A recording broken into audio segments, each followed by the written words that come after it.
I'm excited for it. Good to see you all today. I'm your tour guide, Kip. Your driver is Jerry. Perry says everything's good. All the gates are closed, all the people are on, and that means the Universal Studios tour is now happening to you. These tours always begin with an introduction from a special guest host. You might know the guest host from shows like That's My Jam and The Tonight Show with Jimmy Fallon, which makes him Jimmy Fallon. And here he is. Jimmy, talk to the people. Oh, hey there. You made it. Welcome to the Universal Studio Tour. I'm Jimmy Fallon. I'll be making sure that you get through this experience in one piece. You've got the very best guide. Kip. And the greatest driver. Jerry.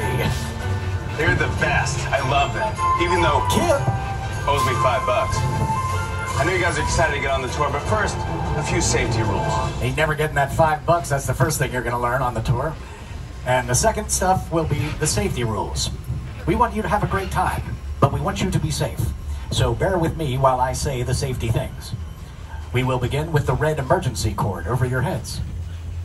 If something you love falls off the tram, if you have a bathroom emergency, medical emergency, any emergency, reach up and pull the red emergency cord. If you pull it, Jerry will find a safe place to stop our tram, and then we'll help you out with whatever the emergency might be, large or small. Otherwise, please remain seated during the entire tour. Please keep your arms and legs inside of the vehicle at all times. The studio is private property, so if you do drop a phone or can't wait for the bathroom, again, pull the cord, we'll help you out. Please no smoking of any kind on the tour. And be prepared, this tour features loud noises, sudden tram movements, fire effects, water effects. Please don't use selfie sticks on board, and just be kind to each other, and we're all going to get out of this thing all right. That's all the safety. And now there's a nice view of Super Nintendo World on your right. Look at that thing. Looks awesome. I hope you all get to do that today. We are currently descending the Universal timeline. Every movie poster you see out here represents a year in production history here at the studio. Perhaps you've seen some of these movies. Perhaps you should see some of these movies. And chances are you're going to start to recognize more and more of them as we make our way down this hill here. But two other important things to look for on the hill. One's coming up on the right side right now. You're about to see Fire Station 51. The Christmas minion is in position, and all the trucks are there right now, which is a great sign. They do a great job keeping us all safe here. There's also a secret dinosaur somewhere in this area. See if you can find it. I found it. Universal Studios opened on March 15th of the 1915. And if you want to see what the opening day looked like, here's some pictures on the screen. Everyone was wearing their nicest hats. And the man right there with the hat in the air, that's Carl Laemmle. That's the founder of Universal Studios on one of his happiest days. They called him Uncle Carl. And that was mainly because of his kind and generous nature. But also, most of his family worked here, and he was several people's uncle. It was very much a family business in the early times. But today, it's the oldest working movie studio in the world. And on your left side right now, you'll see the oldest and largest soundstage at Universal Studios. Stage 12 over there, that was built in 1929. And on your screens, you'll see some of the movies that filmed inside of it. Frankenstein's lab was there. Dracula's castle was in there. Scarface's mansion. Doc Brown's clock tower. Welcome Center from Jurassic Park. Some Grinch action. And that was only a handful of titles from that one single stage. The studio currently has 36 of these stages. And almost every one you're passing right now was also built around the same time. Late 1920s, early 1930s. Right after sound became a thing in the movies. So these are among some of the earliest sound stages ever built. Each one has decades and decades of production history that have taken place inside. These two on your left right here, stage 8 and 7. If you were here in 1960, it would have been Alfred Hitchcock in there doing the shower scene for Psycho. But today, those stages are home to a television show called Bel Air. Bel Air is a fresh take on the Fresh Prince of Bel Air from the 1990s. They also film on stage 14 over here on your left side. So 3 stages for Bel Air. And some of the cast of that show made a video just for our tour to tell you more about their show and show you some of the production aspects as well. So here's Jabari Max, who plays Will, and Ollie Shulleton, who plays Carlton on Bel Air. You just got me water when you Well, can. so what it is, you put egg on the cheese. You put cheese on the eggs, on the cheese. It's fine. Whoa, how many seats do you think are in there? I don't know, it's gotta be a lot. Yeah, we could probably fit the whole Bel Air cast and crew in there. You know, we gotta get one of these for the mansion. For sure. You're lucky for y'all. The Banks family mansion lives right here on the Universal lot. Right. Some of Bel Air's most pivotal scenes have been filmed right here. Jabari, what have been your most memorable moments? I don't know, I mean, there's so many to choose from. You know, I love the foyer set where Will first enters, and at that moment, his life changes forever. What about you? Well, the Bel Air Academy gym set is here too, and I remember you having to sit in that cold ice bath for hours. Yeah. And that was really fun. I still can't feel my toes. No, but seriously, my favorite part of this lot is the talented crew who put it all together from hair, wardrobe, makeup, Set design, props, and transportation. Transpo. Yes, yo, Transpo's the best. Yeah, they have the sweetest rides for us to play with. Actually, speaking of, if we're gonna get a ride like this, we better go talk to Transpo now and let these people get back to their tour. Yeah, that sounds good. As long as I get to drive. Oh, not if I've got the keys. Oh, nothing wrong. Come on, man. You can watch Bel Air on NBC's streaming service Peacock. NBC became part of Universal back in 2004, so we do make a lot of NBC shows here. One of those is Quantum Leap. They were filming on stage 19 over here on your right. And on the left side, you'll see Ted the Bear raising a really dirty martini to wish you a happy Saturday and happy holidays. He's celebrating because they recently finished filming the first season of his new television show. It's going to start airing early next year. It's called Ted. So look out for that. Some other stuff they've been working on around here, well, you'll see it over here on these posters on the right. All these posters are on the side of the Bud Westmore building. Bud Westmore was the head of the makeup department here at Universal for many years. And that building there, they named after him. This is where they've got the shops that build almost everything the shows need around here. If it's made out of wood, metal, plastic, or glass, they can usually make it inside of that building there to your right. Now, on your left side, you got the production bungalows next. They built these bungalows way back in the 1940s to be dressing rooms for actors. So pretty fancy dressing rooms, and everyone from Doris Day to Rock Hudson, Tom Cruise, Paul Newman have used them as dressing rooms in the past, but today they're home to some of the biggest production companies in Hollywood. If you're working on a Universal movie or television series, they'll sometimes give you an office in something like this while you're doing that. And you'll see the silhouette of Alfred Hitchcock right by the front door of this last one here. This one was Hitchcock's office when he worked at Universal back in the 1960s. But it's been the longtime home of the De Laurentiis production company since the 80s, and they're pretty famous in their own right. Next on your left, more sound stages, but younger. Now, these ones are some of our newest ones. They're only like 5 or 6 years old, so a lot more modern. And they first built them, they called them the Will and Grace sound stages.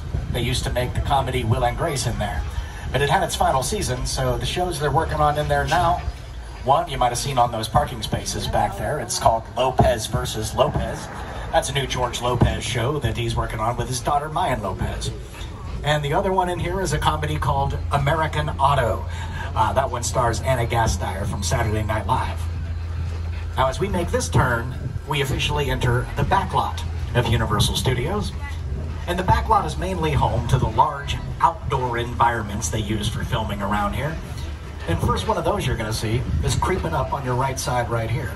You're about to see into the big city settings here at Universal, the metro sets. That's New York Street there where you see the tram stopped. Glass and steel offices, hotels, theaters, department stores, back alleys. It's a mix of a little bit of everything, so filmmakers can turn this into whatever part of whatever city they want it to be. Here's the residential section here to your right, known as Brownstone Street. And up on your screens, you'll see some of the people that have called these brownstones home through the decades. The clip starts in 1968. But the history of these brownstones goes back to the 1940s.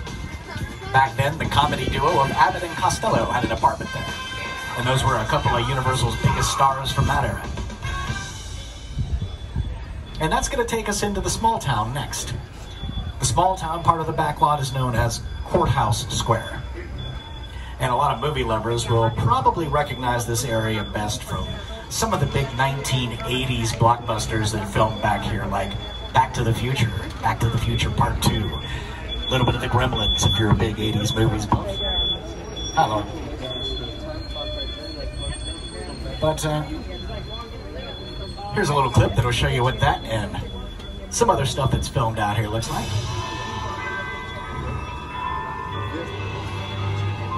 The history of Courthouse Square goes back to the 1960s.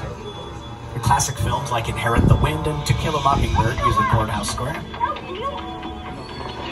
The very first episode of The Twilight Zone filmed here. And chances are you've probably seen this many times through the years as a small town. They do change the look of these buildings. You can tell the courthouse doesn't quite look like it did back in the old Back to the Future times. But if you walk right in the front door of the courthouse, there's just the front of another courthouse in there. And then the rest of it's mainly just for storage. And it looks like they were at the pharmacies new over on the right-hand side for something. They made a Walmart featured Christmas film out here pretty recently. It was the last thing to be in this area, I believe. But we're going to leave the small town behind and head back to the big city next. Almost, anyway. Looks like we found all the other tours. They're right in front of us. This is good. This means we will get to spend quality time together on this street, where we will learn many interesting things that I will tell you. Let's see where we stop. Nice. Some people are still in the small town.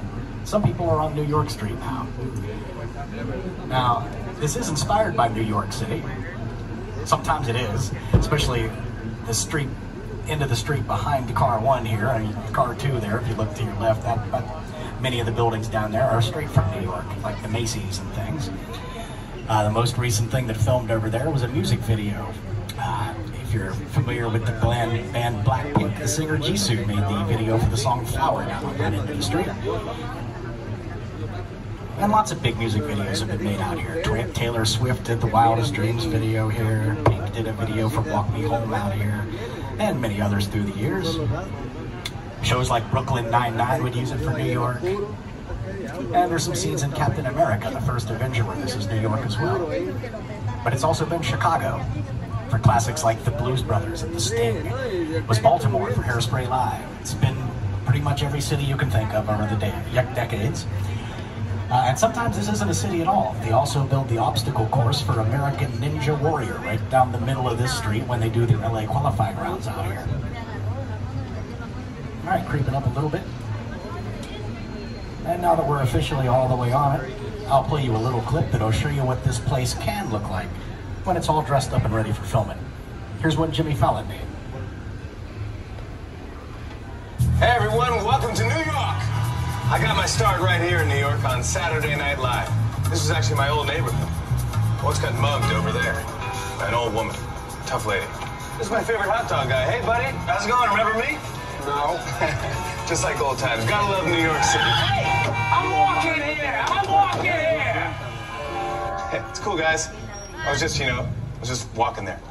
So it's not exactly New York, but a lot of times when you see New York in the movies, it was shot right here on the Universal Metro sets. If you can make it here, you can make it anywhere. Even if you make it here on the Universal lot. To me, the most interesting thing about this clip is that he wasn't even here. Jimmy Fallon was in New York City on a soundstage, and the only things that are really there are that hot dog guy and the taxi cab. They just put all of this stuff in on a green screen in the background when the filming was over. So that's how far down the movie magic rabbit hole this stuff goes sometimes. It's all lies. Or rather, it is the illusion of reality. That's a better way to say that. And creating that illusion to tell stories in the best way possible is basically the main job around here. Now, nothing around you is real right now at all. The buildings themselves are mainly just facades. There's anything that looks like a brick is really just a sheet of plastic molding stapled onto some plywood, and anything that looks like concrete's just some plywood with a little bit of plaster on it. All very temporary, and really only built to look good on camera from the outside. There's really nothing inside of any of these things except just enough support to keep them standing, dirt, and the occasional raccoon. And that's because all the indoor stuff is mainly filmed inside of those stages we passed earlier, where they have more control over sound and light, and those are the two most important aspects of any filmmaking. All right. I thought for sure by the time I was done saying all that, we would be further along. But no. But that's good. There's still many fascinating things to point at and tell you about. For example, you'll see one of the things that helps make this place feel more real. There's metal plates all along the sidewalks. That's where they plug in things like street lights and traffic signals from, different looks from different states, from different time periods to alter this to either match real-world locations they already filmed in and want to do close-ups and stunts, or if they didn't have the time to get out in the world, they'll just do it right here instead and try to recreate those or completely create those locations here. We're going to pass through several more of these kind of environments on our tour today. You've already seen the small town and the big city, but we also got a couple of suburbs, the Old West, Little Europe. The idea was to create as many of these here at the studio as they could. That way a filmmaker could take a project from beginning to end and never leave the studio unless they absolutely needed to. And that's supposed to be the big advantage of a studio like this. Everything you need is right here. All right, moving up.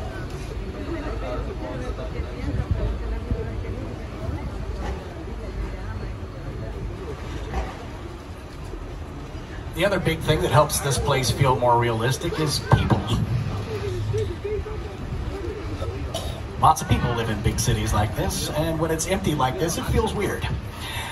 But all those people that you see that populate the worlds of the TV shows and movies we watch, that's an entire job of itself. Background actors. And that's one that any of us could get. It's pretty much one of the more entry-level jobs in the film and TV world. All you got to do is sign up at Central Casting in Burbank, and once you're registered with them, you can start trying to get background jobs. I did it for about 2 years myself when I first moved out here and got to be on all kinds of TV shows and movies and see how things really get done without really getting in the way too much. But if you had a job like that here, your entire job would probably just be to walk down the sidewalk when they tell you it's your turn to walk down the sidewalk, and that's all you do all day, over and over and over again. Or you sit in a tent with a bunch of other background actors waiting for your chance to do that, which can be very long sometimes. The hours are long, but the food sometimes is very good. And occasionally you get to see yourself on TV or in a movie, or a blurry blob in the background that might be you. Or a friend or relative will see you on a TV show or a movie and call you and be like, hey, we saw you in that thing. Which can be very exciting depending on which friend or relative it is. But background acting, check it out if you're interested. Maybe I'll see you out there someday, eating cold French fries, pretending to talk to somebody silently in the background. It's a whole skill. All right, one more tram to go. We refer to these moments on the tour as stalls. And every good tour guide is meant to have a deep bench of stall material to pull from to keep you entertained, which I do. I just sometimes lose the will to do it. But not today. Today, I'm going all the way. We will now be launching into short stories and long-winded anecdotes. Or maybe the opposite of that. Anyway, here's one. If you ever wondered how Universal got its name, well, one day, the founder, Carl Lindley, was looking out his office window in New York City trying to think up a name for this place. He had just brought together 5 independent movie companies to make this one, and he wanted a big name to encompass his vision. And that is when a truck drove by on the street outside, and it was the Universal Pipe Fitting Company. And he thought Universal sounded like a great name for this place. So technically this place is named after a plumbing company. Maybe that information will become useful to you someday, as it has for me now. All right, moving up, we're going to be next.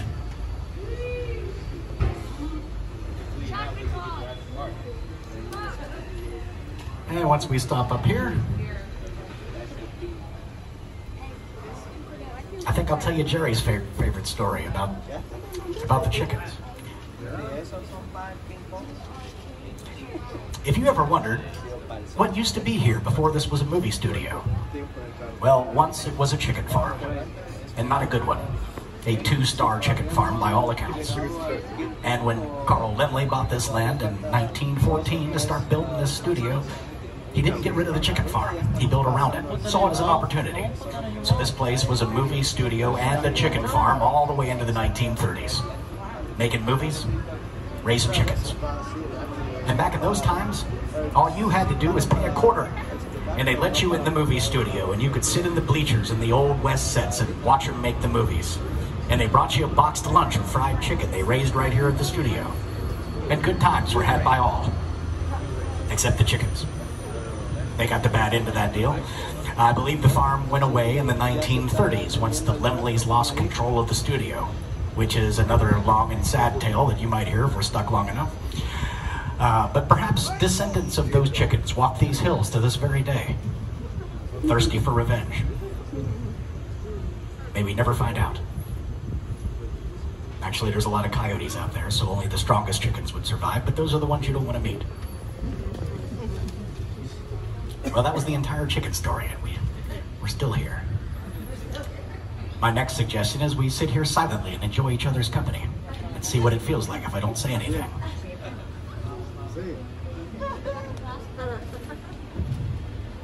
I don't like it, it's weird. Plus I get paid by the word, so it's in my best interest to keep this party going. Goes that tram. Uh-oh. Hey.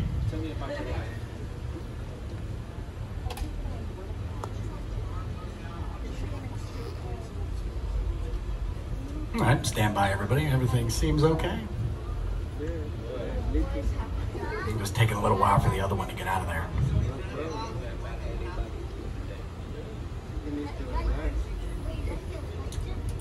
What else can we do while we're here? Well, I do have 200 video clips on this media board. I've only seen a few of them.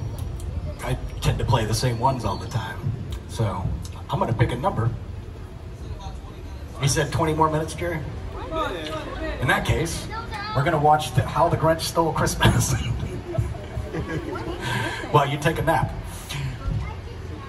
And then we'll get back to things later on. Jerry says less than a minute. I trust his expertise in these matters. He's been a vital part of this industry for many years. Haven't you, Jerry? He knows what he's talking about. All right, everybody. Thank you for your patience. And here we go. Now that the operation is moving forward, we're going to shift gears and talk about directors next. Writers create the stories. Directors figure out the best way to get it off the page and on the screen. And we're going to take a look at the work of director Peter Jackson. Peter Jackson directed the movie King Kong for Universal. And I'll just quickly let him tell you what made him want to be a director, and also give you a little bit of a hint about what's going to happen to us when we drive into this cave right here at the top of the hill. Here's Peter Jackson.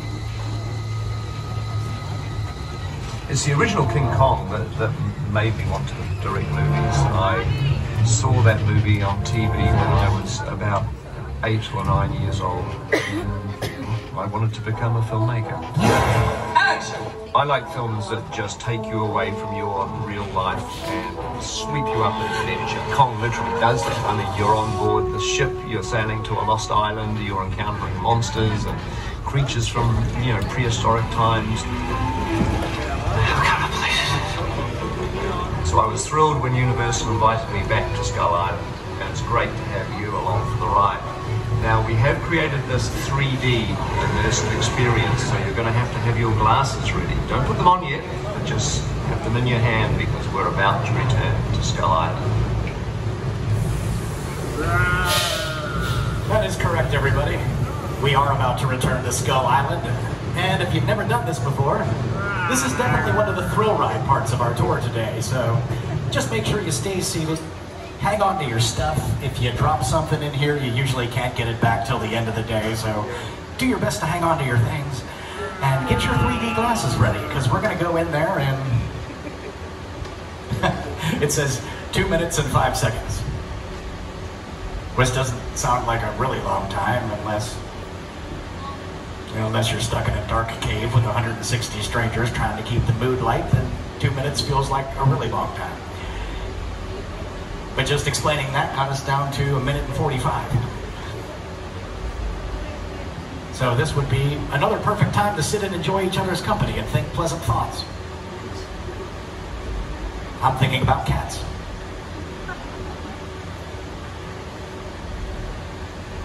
Now I'm thinking about hot chocolate.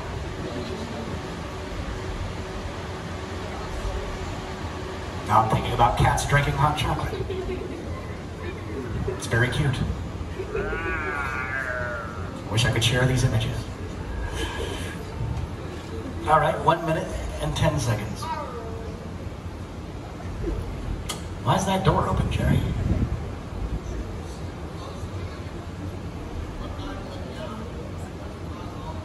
Okay. True.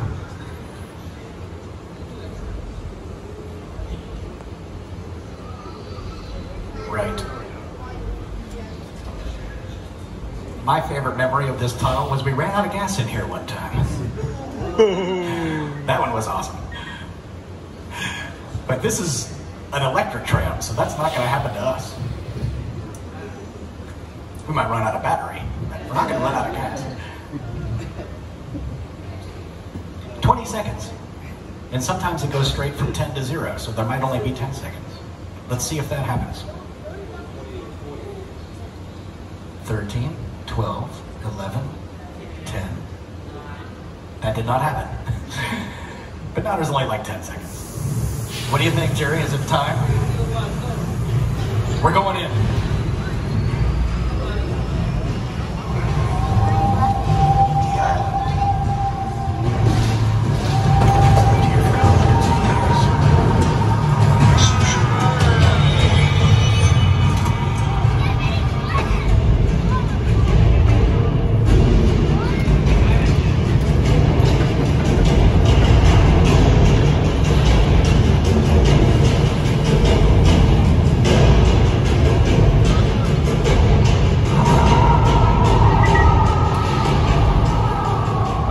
Glasses on, everybody. We're back in Skull Island.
Kong 360 3D. We did it. I mean, King Kong did all the work, but we were there. And it is intense, so let's see how people look after that. I'll start with Car 2. Car 2 looks great. Shaken but not stirred. Car 3 looks... yeah, Car 3 looks better than they did when they went in there. I don't know how they do it. And Car 4 is still there. That almost never happens. Good for them. How's everybody up front here? Did you all do okay? Good. Did anybody, you got wet? That's supposed to be lucky, so it'll dry in a couple days. Fine. I love that part of our tour. I've watched that more than anything I've ever watched in my life, and I still don't hate it. It's just a really well-made action scene. Everywhere you look, the story unfolds, not a single frame wasted. And those are some hallmarks of a great director. So we were lucky to get Peter Jackson and Weta Digital to make that just for our tour. But as we head up this hill on the right here, you'll see what we used to do before King Kong was here. If you can see it with the sun in your eyes, there's an old bridge over there. That was the collapsing bridge. And then the train on the front was another part of the tour called Runaway Train. This upcoming July, the studio tour will turn 60 years old. So people have been doing this for 60 years now, just about. So many things have come and gone through the years. That's only a little tiny piece of tour history back there. We do still have one thing left from the first tour in 1964, and some brand new stuff we just got recently. You'll see later too. But coming up next, vehicles. Anytime a vehicle appears on screen, they call it a picture car. And here to your left side, you're going to be seeing a whole lineup of picture cars used in Universal productions. They all serve different purposes. I'll point out as many as I can. Starts with a bright yellow Deuce Coupe from George Lucas's American Graffiti, Magnum PI's Ferrari, and Biff's convertible from Back to the Future. Those would be hero cars, because the main actors drove them in those productions. Meet the Flintstone cars. They made all those in the Bud Westmore building we passed earlier. They can make almost anything. One Ford Anglia from Chamber of Secrets. They used 17 and a half of those cars making that movie. A gyrosphere from Jurassic World. It looked like it was covered in glass in the movie, but they made all the glass on a computer and put it in the movie later. And near the end, a Bradley fighting vehicle for the Transformers. That looks like metal, but it's mainly particle board, plywood, fiberglass, plastic. Again, creating the illusion of reality is one of the biggest jobs here. And the way people are getting that job done is always changing as technology changes. But one film franchise changed the way we do special effects forever. We're exploring that franchise next. And here to welcome us, no one does it better than this guy right here. Welcome to Jurassic Park. Thank you. Even though I'm starting to look more like him every day, and eventually I won't play the clip, I'll just do it myself. Welcome. And you're going to be surrounded here with some set pieces from those first 3 Jurassic Park films. Boat on the right from Jurassic Park 3. And this mobile laboratory to your left side, which was from the second movie called The Lost World.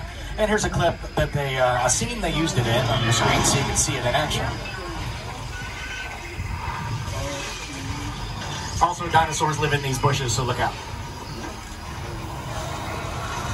Oh, they got the first car good. Car 2, there's no escape, just let it happen. Car 3, cover your beard. Car 4, you're on your own back there. We're all counting on you. That's the scariest one. Spinus one. Barbara. She's friendly, just has resting, people-eating face. It's not her fault. The very first Jurassic Park movie came out in 1993, so it turned 30 years old this year. So 30 years ago, they made a dinosaur on a computer, put it in the movie, it looked amazing, and that was really the beginning of the digital age. We are deep in that now. We get digital effects in basically everything we watch today, but Jurassic Park was a big turning point for all that technology. But as far as tech has come, sometimes the old ways are still the best ways, and that's what we're going to show you next. When it's our turn to roll down this hill. This is the steepest hill on the tour, which offers its own rewards. But once we roll down the hill into the old Mexico part of our backlot, we're going to show you how they make it rain in TV shows and movies. And that hasn't changed very much. Here we go. Enjoy the hill.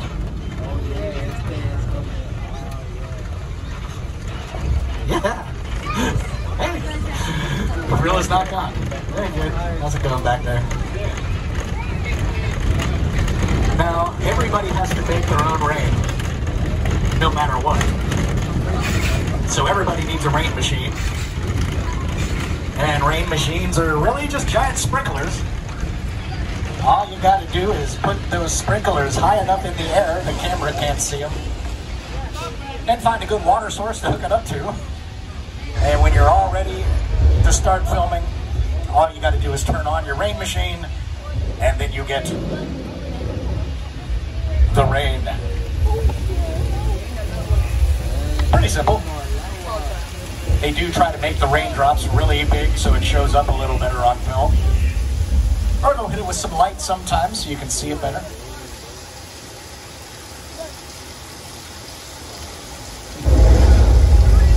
And when it is dark and stormy, or bright and sunny, or foggy, each one of those things sets a different mood to tell a story.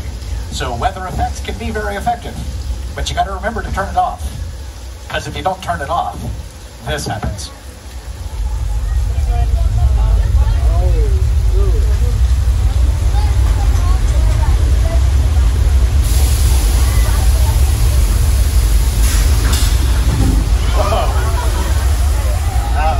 That was a big one.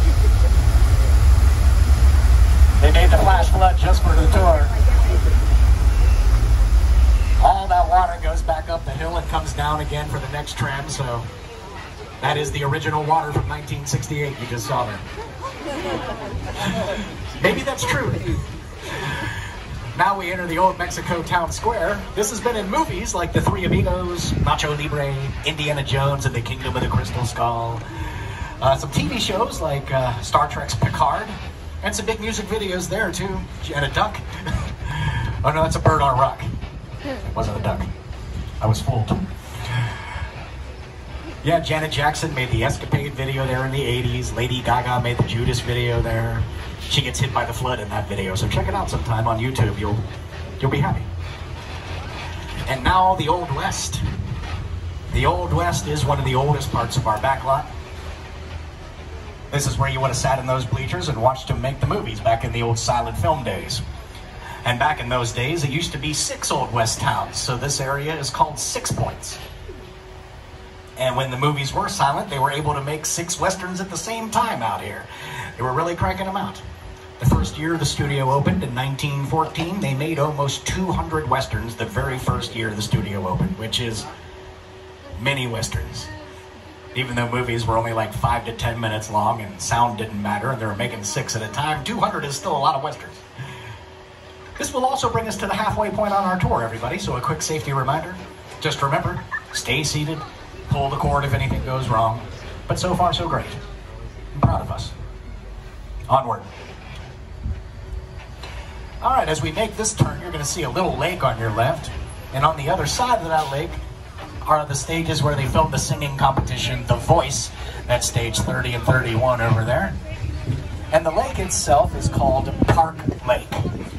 It is home to roughly 12 mostly friendly ducks and geese. And Park Lake was the Mississippi River back in the 1930s for a big musical called Showboat. Paul Robeson sang Old Man River for that one. It then became the Amazon River in the 1950s for a monster movie. Let's see if this is the right one. No, I don't know what, that's a City Walk thing. 46, no, it's gonna be The Good Place. 43, that's it. Creature from the Black Lagoon, that's what that lake looked like back in 1954. That's clip 43, I'll have to remember that for next time. It was at Pacific Ocean for a show called McHale's Navy back in the 60s. And for many years, that lake was part of the tour. It used to be the Red Sea. The water would part and our tram would ride right through it. So they call it Hollywood's Ocean for all those reasons. Now, Little Europe. Just like the metro sets could be any big city, Little Europe is designed to be any small European village. Still some signs on these buildings, like all chocolate everything to your left. Those are leftovers from a comedy that filmed out here for 4 seasons called The Good Place. Here's a little clip of it to show you what Little Europe looked like in that show. You, Eleanor Shellstrop, are dead. Cool. That's what this place looked like in The Good Place. They were using it as the afterlife. I finally got around to watching The Princess Diaries Part 2. This was the fictional town of Genovia in that movie. And they made a musical version of Cinderella back here too, starring Whitney Houston and Brandy and Paolo Montalban. But that's going to bring us to what Little Europe's probably most famous for. On your right side, you're going to see a courtyard here called the Court of Miracles. And this is where many an angry villager would gather to hunt down Dracula, Frankenstein, the Mummy, the Wolfman, the Invisible Man, The Bride of Frankenstein. There were a lot of them. And almost all of Universal's early monster movies used Little Europe as their respective European villages. The monsters were incredibly popular in the 1930s. They gave Universal its identity in those days as the Monster Studio, and we wouldn't even be here without them. It was thanks to the success of these films that Universal didn't go bankrupt during the Great Depression. So Universal owes a great debt to the early movie monsters, big part of the history here, and still part of the future. They're always coming up with new ways to remake these films, even today. Now there's a house on your left. That's where I live. Those are lies. I live in Van Nuys. Now that house was for a talk show called Home and Family. That was on the Hallmark Channel for several seasons, but it ended, so they've just been filming scenes for Bel Air in there most recently.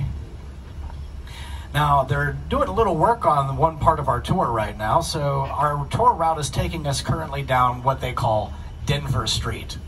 Now, today, Denver Street's mainly just for storage, but in its heyday, this used to be one of the other old Western neighborhoods out here. And if I can just figure out which clip will show you what it looks like. Nope. There it is. That's what Denver Street once looked like. Maybe you're just gonna stir things up here. That I am.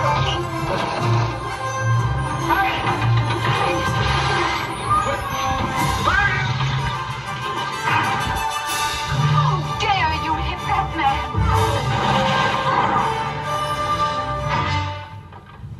Mine hit the ground first.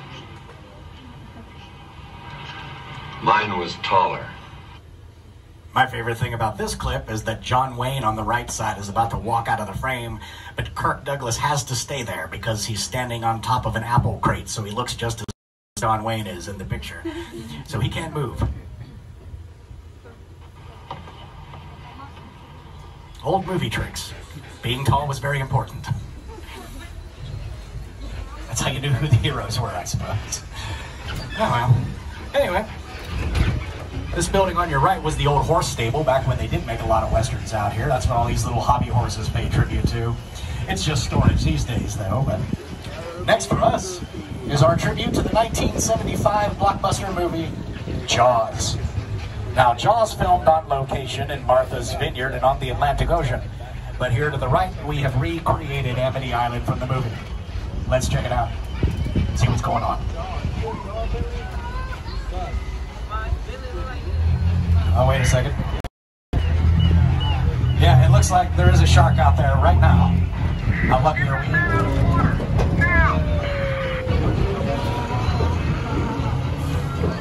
Oh, there's a diver out there too, but do not worry. He is trained to handle shark encounters. Observe.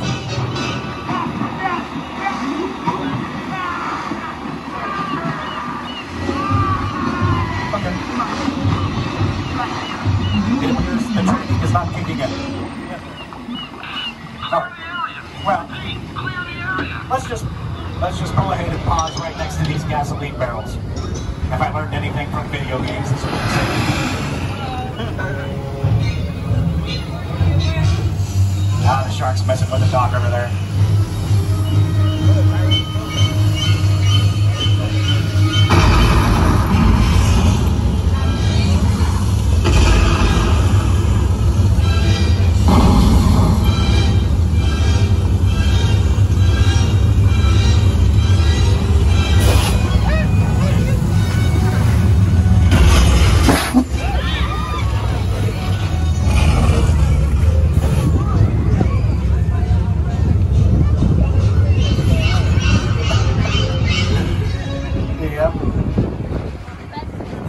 Somebody. Sometimes it's me. I stop paying attention and it pops up and scares me. And on the cooler days, the fire feels pretty good. But if you're sitting on the right side, make sure you still have eyebrows on your face. That's one of the hazards of being that close to the fire. That shark's been trying to scare people since 1976. They added this to the tour the year after Jaws came out in theaters. And that shark works way better than the shark from Jaws ever did. The shark from Jaws was named Bruce. They named it after Steven Spielberg's lawyer. And Jaws was Steven Spielberg's first really big movie. And almost his last really big movie. He wanted to film it on the real Atlantic Ocean, using a giant mechanical shark that was going to swim in the real ocean, and both of those things turned out to be basically impossible. Books and plays have been written about how hard it was to make Jaws. But he did finish the movie before it finished him, thanks to some really creative filmmaking, an incredible editor named Verna Fields, a haunting soundtrack by John Williams, amazing actors, great script. All those elements came together and made Jaws the biggest movie in the world until Star Wars came out in 1977. But it did launch the career of Steven Spielberg, and he's still making movies. Now to your left, you're going to see one of the suburban neighborhoods. This one's known as Elm Street. And on the right side, another house. This one's called the Chicken Ranch. Totally unrelated to the chickens I spoke of earlier. This one was built for a musical back in 1982, starring Burt Reynolds and Dolly Parton. That should be enough to look it up. This is one of the sets you can actually go inside and film inside of that house, so they call it a practical set, as opposed to the house behind it, which is definitely a facade. On your left here, you're just going to see the last few houses of our second suburban neighborhood. They call that one Colonial Street. And I'll play you a clip. Oh, they're working on, oh, they're making a new porch there. That's nice. But here's a clip of some things that filmed on that street, so you can see what it looks like on screen. There's Tom Hanks in The Burbs in the 80s. Christina Ricci and Casper in the 90s. Nelly made a music video there in the early 2000s. And for 8 seasons, it was Wisteria Lane for a show called Desperate Housewives. More recently, though, if anybody's checked out the new Eddie Murphy Christmas movie, Candy Cane Lane, that was the neighborhood in that movie most recently. But also are currently filming stuff like Bel Air, Quantum Leap, Ted have all spent time out there. And if you're a fan of the Netflix series Never Have I Ever, the main character Davy's house is out on Colonial Street too. All right, we're about 15 minutes to the end of the tour now, everybody, so hang in there. You're probably going to make it. But in case you can't, remember to pull that cord and we'll help you out. Now here comes some more picture cars on your right. You got a couple Mini Coopers from Mr. Bean Takes a Holiday. A yellow Camaro for Bumblebee, Decepticon police car, and a whole lineup of Fast and Furious cars here, including Dominic Toretto's Charger, famous from the series. And right around the corner, it's the Hollywood history next.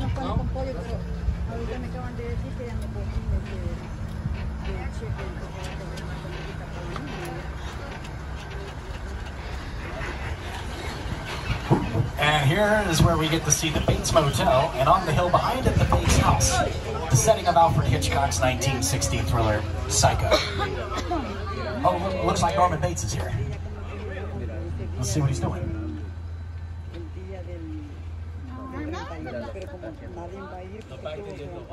He looks busy.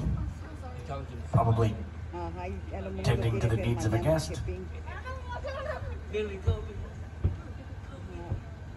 Pero si al caso él, si aquellos no quieren ir allá, pues ya viste, yo dije, a comer ayuda unos panes. Maybe we're just witnessing really good customer service right now. He's helping that person to the trunk. Or maybe it's getting weird and we shouldn't be here because he sees us. Hi, Norman. We're just, nobody saw any of that. You just, you know, do your thing, buddy. We're going to be moving on, and there's the knife, so we should go. I'm safe up front, it looks like, but somebody's definitely going down in car 4. I'll tell your story next time we get stalled someplace. Oh, Jerry saved you all. Good driving, Jerry. Get the next one, Norman. Alfred Hitchcock, considered by many to be one of the great directors of all time.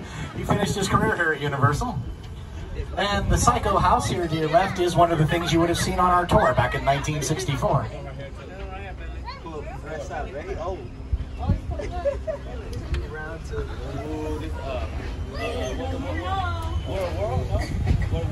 That's going to lead us into the crash site set.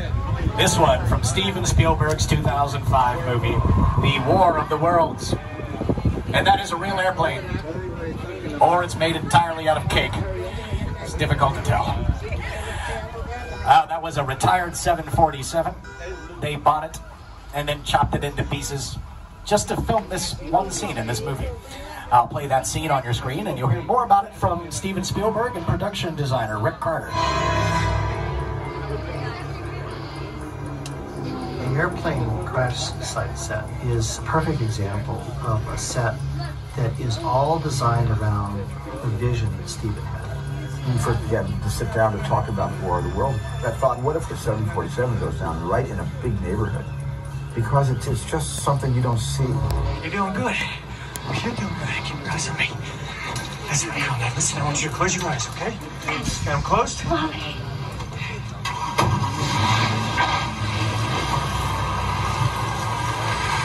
Robbie, get in. Get in.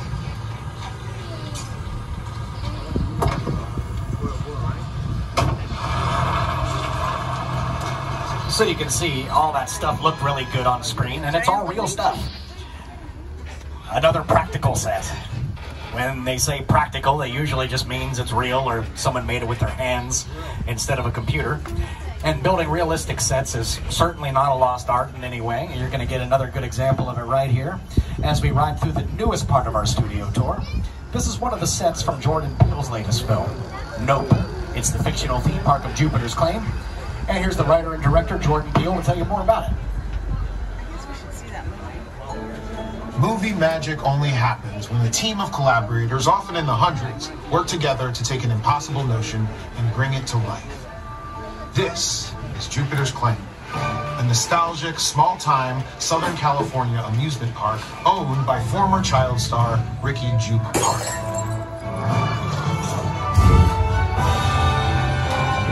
Over there, look into the winking realm and have your picture taken just like the kids in that old 90s movie Kid Sheriff. That's what this whole place is loosely based on. Remember that one? No? Well, I do. A little further down, you can see the brand new Star Lasso experience. Built to showcase an unbelievable new live show. It's not looking so live anymore. Anyway, behind this Hollywood fantasy of gold rush frontier town lies a city. Welcome to the world of gold.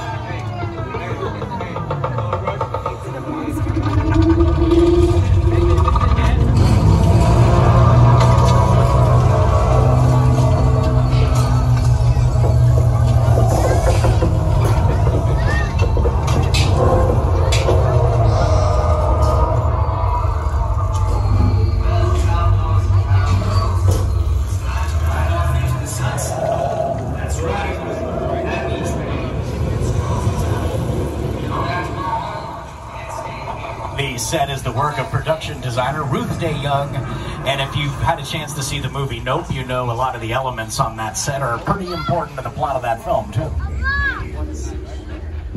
All right, and that's going to bring us to the final part of our tour today, everybody. This is Sullivan's Garage, and this is the part dedicated to the Fast and Furious films. Fast and Furious fans will have some idea what to expect. But if you've never seen a Fast and Furious movie, there are 50 of them, so you need to get to work. Now that is not true. There's technically 10 and a half, if you count Hobbs and Shaw as a spinoff, 10 3/4, because I think there's another movie loosely related to Tokyo Drift as well, which is as far as I've made it so far. I've only got the Tokyo Drift, so I got a ways to go to, but I will get there someday. But if you're completely unfamiliar with Fast and Furious movies, they're all about family, about living your life a quarter mile at a time, and about cars doing incredible things that cars have no business doing, but it's fun to watch them do it. And we will be getting a taste of that for ourselves momentarily. 16 seconds, according to this thing.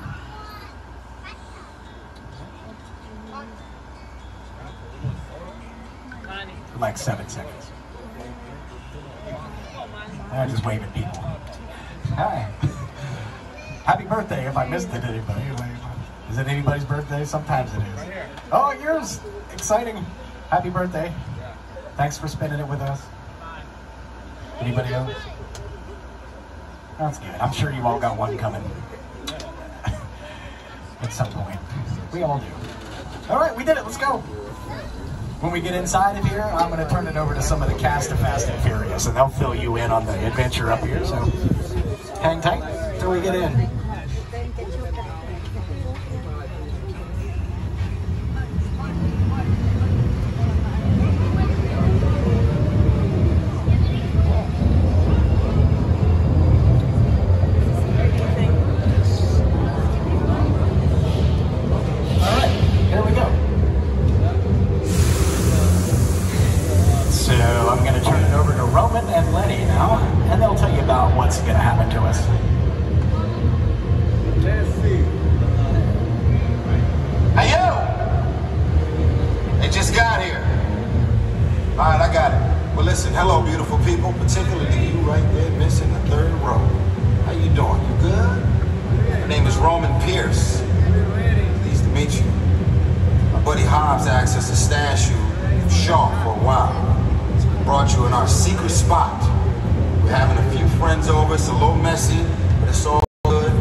Sounds good. Up next is Act 2, the race day after party. We'll be going in momentarily, when Roman Pierce is done ironing his shirt. Which will be soon. Which will be now.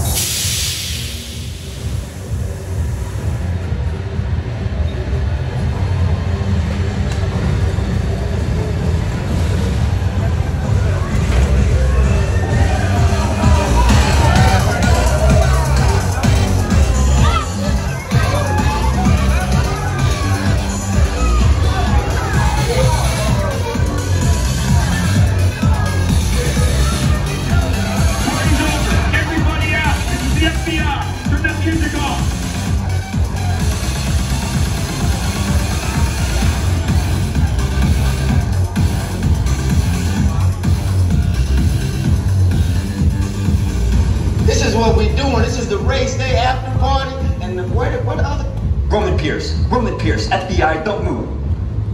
Bill? That's right, party's over. You know how long I took to iron this shirt, man? I'm not...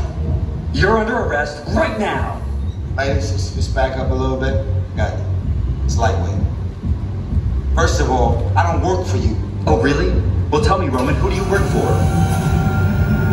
We don't work for nobody. Cop, I suggest you clear out of here, otherwise we can't guarantee your safety. Guarantee my safety? I'm the one holding the gun.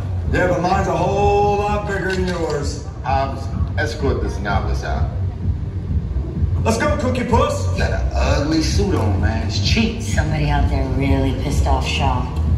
It's gonna get ugly fast. Yeah, don't worry. Lucky for you, our whole family will protect you. Are you kidding me, Roman? You didn't shut off your phone, bro? I gotta call you back. I'm in the middle of something. See what I'm talking about? Call you back. Man. It was on vibrate. Shaw traced us. Hobbs can't hold him forever. Letty, Roman, we're up. Driver, move that vehicle. It's about to get real interesting. My Mona Lisa's all warmed up right next door. Roman, grab your truck. I need you and Letty ready to roll. It's about to get real interesting, everyone. So stay seated, hang on to your stuff, and get your 3D glasses on your face. Because things are about to get fast. And quite possibly furious.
Not gonna happen. Don't worry, I got this. Under construction. Hit the nitrous. We're not gonna make it. Ride or die.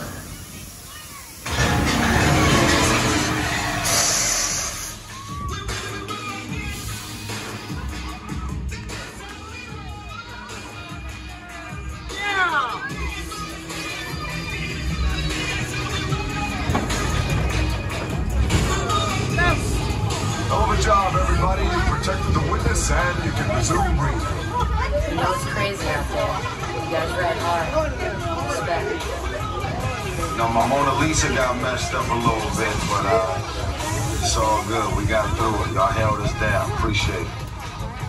They say the bigger the family, the stronger it is. You guys did good out there. And you're welcome to join our crew anytime.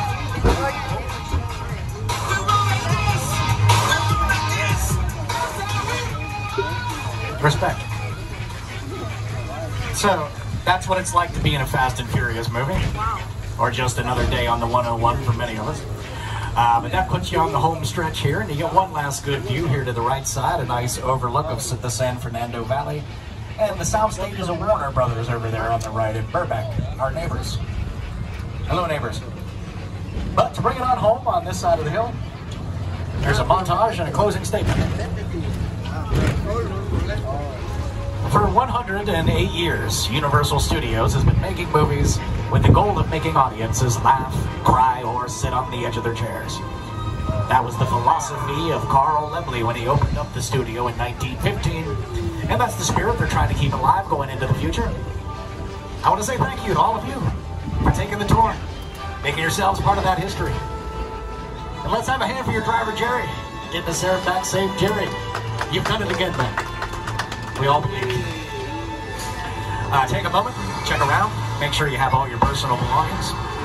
And you're going to be able to drop your 3D glasses into the bins you'll see up here as you depart our tram. Just be careful not to throw your real glasses in there. That happens to people every day, and they're hard to get back sometimes, so don't let it be you. And take your time getting off this thing. Watch your step, don't get hurt.